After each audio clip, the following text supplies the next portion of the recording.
ভোরবেলা এই হালকা কুয়াশা দেখে মনেই হচ্ছিল যেন দুর্গাপুজো চলেই এসেছে। হ্যাঁ, সত্যিই তো দুর্গাপুজো তো চলেই এসেছে।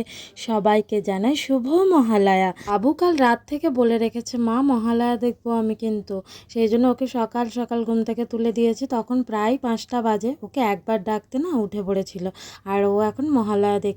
যখন আমরা ছোট ছিলাম তখন মাকে বলে রাখতাম, মা ভোরবেলা ডেকে দিও কিন্তু মহালয়া দেখবো। আর তখনের দিনগুলো অন্যরকমই ছিল। আর সকালবেলা স্নানটা করিয়ে দিয়েছি আজকে গোপুসোনাকে। বাপের বাড়ি গিয়েছিলাম রান্না পুজোতে, আর এসে দেখছি আমার ঠাকুর ঘরের এই অবস্থা হয়েছে।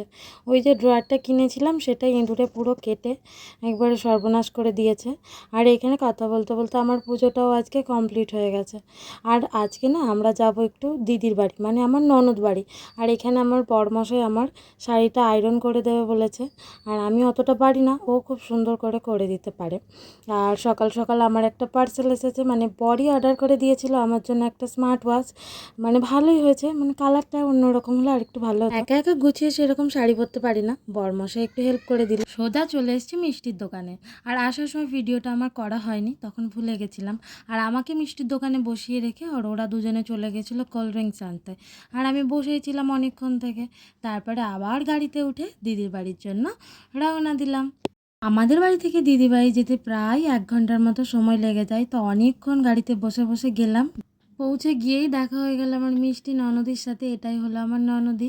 তো ওর লজ্জায় একদম মরে যাচ্ছে, আর বলছে আমার ভিডিও করিস না করিস না।